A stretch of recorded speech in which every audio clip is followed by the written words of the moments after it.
ఓం శ్రీమాత్రే నమః. మన దుర్గమ్మ తల్లి భక్తులందరికీ కూడా నమస్తే అండి. అమ్మవారి ఆశీస్సులతో మీరు ఎప్పుడూ సంతోషంగా ఉండాలని మనస్ఫూర్తిగా అమ్మవారిని కోరుకుంటున్నాను. ఫ్రెండ్స్, మీరు ఇప్పటివరకు ఎక్కడెక్కడో జ్యోతిష్యం చెప్పించుకుని ఎటువంటి ఫలితం లేక మీరు ఇబ్బంది పడి ఉంటే గనక ఒక్కసారి గురువుగారిని కాంటాక్ట్ అవ్వండి. శ్రీ కనకదుర్గమ్మ తల్లి జ్యోతిష్యాలయం. మీకు ఎటువంటి సమస్యలు ఉన్నా అమ్మవారి పూజారి గారు ఫోన్ ద్వారా జ్యోతిష్యం చెప్తున్నారండి.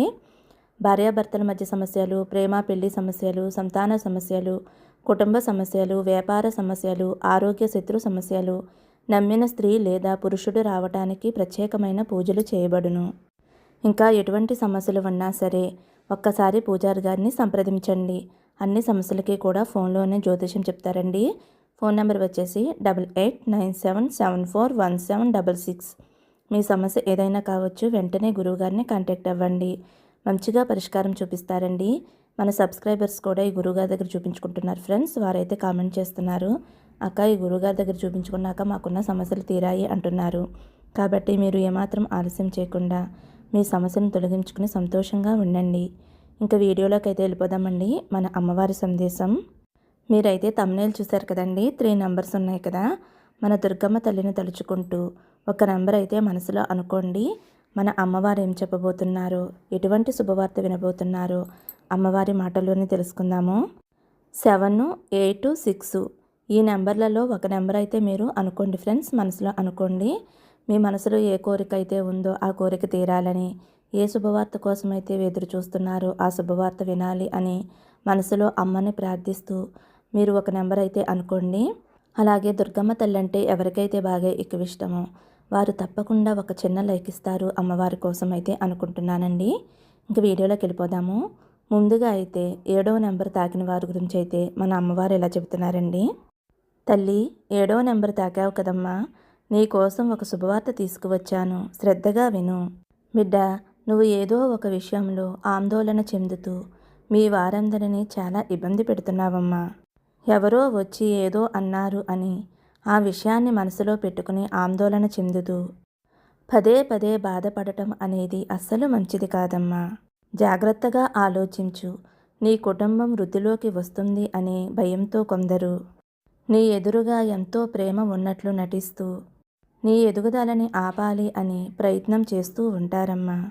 నువ్వు చాలా త్వరగా ఆ మాటలకి ప్రభావితం చెందుతున్నావమ్మా. నువ్వు ఇలాంటి మానసిక స్థితిని వదిలిపెట్టాలి. ఇకపోతే ఇలాంటి వారు నీ మానసిక స్థితిని పోగొడుతూ ఉంటారమ్మా. నువ్వు చాలా ఆలోచించి ఏదైనా ఒక నిర్ణయం తీసుకుంటావు కదా. మరి ఎవరో ఏదో చెప్పారు అని వెంటనే నువ్వు చేసే పని నుంచి వెనకంజు వేస్తున్నావమ్మా. నువ్వు ఆలోచించి తీసుకున్న నిర్ణయం వలన నీకు అంతా మంచిగానే సాగుతుంది కదమ్మా. నీకు నీ కళ్ళ ముందే కనిపిస్తుంది కదా. ఎదుటివారు నీ ఎదుగుదలను ఆపే పనులను నువ్వు గమనించకుండా వారు నీ మీద ప్రేమతో చెబుతున్నారు అని నీ ప్రణాళికను ఎందుకు ఆపేస్తున్నావు? ఇటువంటి పని ఎప్పటికీ కూడా చేయవద్దమ్మా. నీకు మంచిది కాదు. నీకు ఎన్నో తెలివితేటలు ఉన్నాయి. ఏదైనా చేసుకునే సామర్థ్యత నీకు ఉంది కదా. కానీ నీలో ఉన్న లోపం ఎందుకని ఎదుటివారిని గుడ్డిగా నమ్ముతున్నావు? ఆ నమ్మకం నిన్ను ఎంతగానో దెబ్బతీస్తుంది. కాబట్టి జాగ్రత్తగా ఉండు. జాగ్రత్తగా ఆలోచించు. నీ కోసం, నీ భర్త కోసం, నీ పిల్లల కోసం జాగ్రత్తగా ఆలోచించి మంచి నిర్ణయం తీసుకుంటున్నారు కదా. కానీ ఎదుటివారు వచ్చి దీని వలన మీకు లాభం లేదు, మేము చెబుతున్నాము కదా, నీ మీద ప్రేమతోనే చెబుతున్నాము అని వారు అనేసరికి వెంటనే వారి మాటలను నమ్మి మంచి స్థాయిని తీసుకువచ్చే అవకాశాలను నువ్వు వదులుకుంటున్నావమ్మా. ఇటువంటి పని ఎప్పటికీ కూడా నువ్వు చేయవద్దమ్మా. నువ్వు నన్ను ఎంతో నమ్మకంతోటి పూజిస్తున్నావు. నువ్వు నన్ను నమ్ముతున్నావు కదమ్మా. అటువంటప్పుడు నేను చూసుకుంటాను కదా.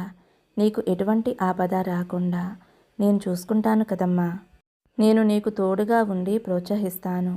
నీకు ఏదైనా ఆపద వస్తే నేను కాపాడుతానమ్మా. నీకు తెలియచేస్తున్నాను. ఎవరి మాట నమ్మి నీ మంచి భవిష్యత్తుని పాడు చేసుకోవద్దు. అలాగే నీ వాళ్ళ భవిష్యత్తుని నువ్వు పాడు చేయవద్దు. జాగ్రత్తగా ఆలోచించి మంచి నిర్ణయం అయితే తీసుకో అమ్మా. నీకు ఆ తెలివితేటలు, ఆలోచన జ్ఞానం పెరగాలి అని నా ఆశీస్సులు నీకు అందిస్తున్నాను బిడ్డ. నీకు తోడుగా నేను ఎప్పుడూ ఉంటాను. నన్ను నమ్ము బిడ్డ. నేను చెప్పిన మాటని గుర్తుంచుకో అమ్మా. దీర్ఘాయుష్మాన్ భవ. తల్లి, 8వ నెంబరు తాకావు కదమ్మా, నీకు ఒక శుభవార్త అయితే చెబుతాను. శ్రద్ధగా వినమ్మా. చూడు తల్లి, ఇంట్లో ప్రశాంతత రావటానికి, ఆదాయం రావటానికి ఏదైనా మార్గం ఉంటే బాగుండు అని ఎప్పటినుంచో నువ్వు నన్ను అడుగుతున్నావు కదమ్మా. అలాగే నన్ను ఎన్నోసార్లు ప్రార్థించావు, దుర్గమ్మ నా పరిస్థితుల్లో మార్పును తీసుకువచ్చి ప్రశాంతతని కలిగించండి అని.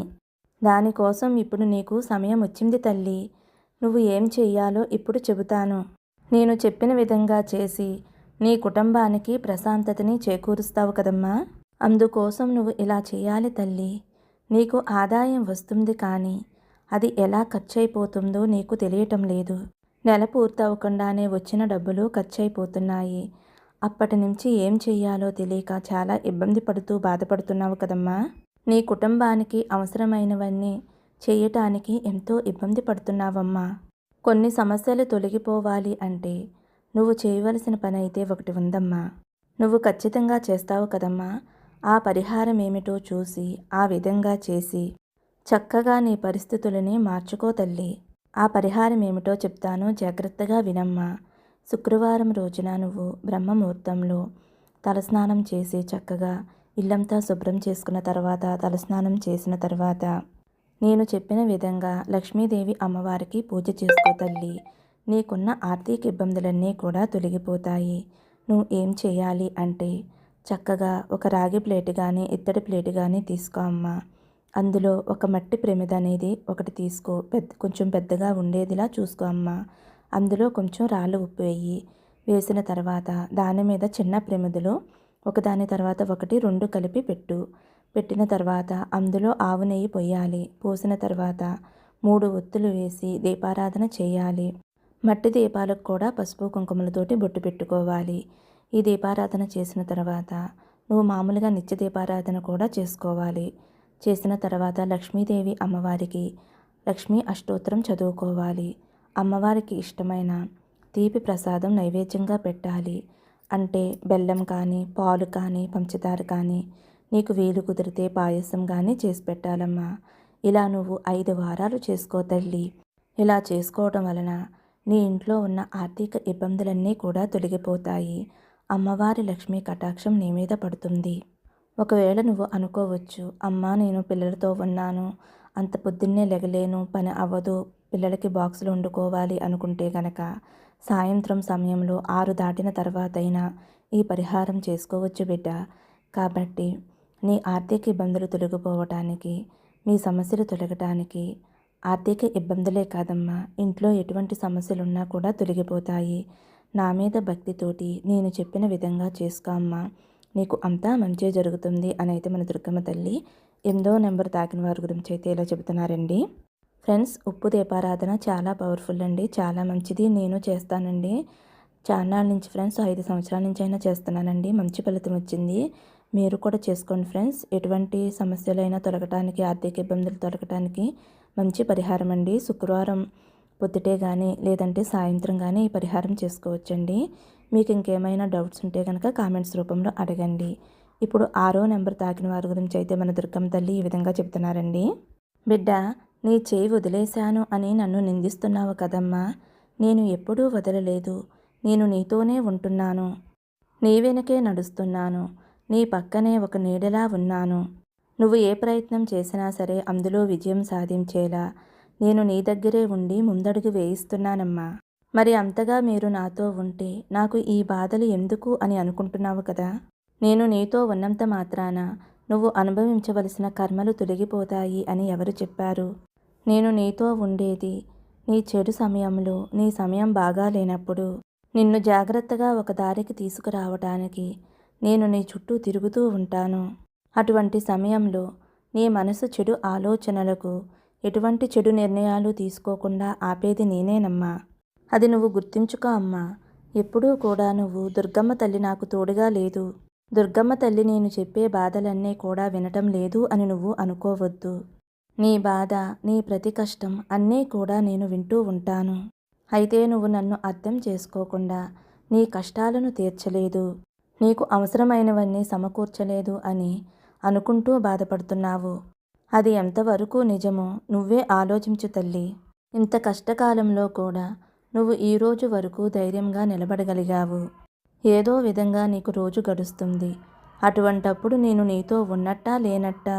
నేనే కనుక ఈ కర్మలన్నీ వెంటనే తీసివేస్తే నువ్వు మరలా మరలా అనుభవించవలసి వస్తుంది. నేను అనుకున్నది ఏమిటి అంటే, ఇన్ని రోజులు అనుభవించావు కదా, కొద్ది రోజులు నువ్వు అనుభవించవలసిన చెడు కర్మలు ఉన్నాయి. నీ చెడు కర్మలన్నీ తీసివేసి వాటి స్థానంలో మంచి కర్మలను చేరుద్దాము అని.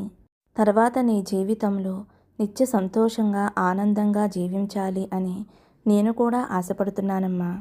ఇక జీవితమంతా కూడా అలాగే సుఖ సంతోషాలతోటి ఉంటావు. ఇకపై ఏ జన్మలోనూ నీకు చెడు కర్మలు అనేవి అంటవు తల్లి. నీ చెడు కర్మలన్నీ కూడా ముగిసిపోయే సమయం వచ్చేసిందమ్మా. ఈ కర్మలన్నీ తొలగిపోయి నీ భవిష్యత్తు బంగారుమయమవుతుంది తల్లి. నీకు ఇక మీదట అంతా మంచే జరుగుతుంది. నువ్వు అనుకున్నట్టు సమస్తం జరుగుతుంది. నీకు తోడుగా నేను ఉంటానమ్మా. నా ఆశీస్సులు నీకు ఉంటాయి. సంతోషంగా ఉండు. దీర్ఘాయుష్మాన్ భవ. ఫ్రెండ్స్, విన్నారు కదండి అమ్మవారి సందేశం. 7, 8, 6 3 నెంబర్లు తాకిన వారి గురించి అయితే మన అమ్మవారు మంచి సందేశం అందించారండి. మరి ఈ సందేశం మీ అందరికీ నచ్చింది అనుకుంటున్నాను. నచ్చితే ఒక చిన్న లైక్ ఇవ్వండి. కామెంట్ బాక్స్లో ఓం శ్రీమాత్రే నమః అని కామెంట్ చేయండి. ఫస్ట్ టైం చూసేవారైతే మన దుర్గమ్మ తల్లి సందేశం ఛానల్ని సబ్స్క్రైబ్ చేసుకోండి. ఓం శ్రీమాత్రే నమః. ఓం నమ శివాయ. జై శ్రీరామ్.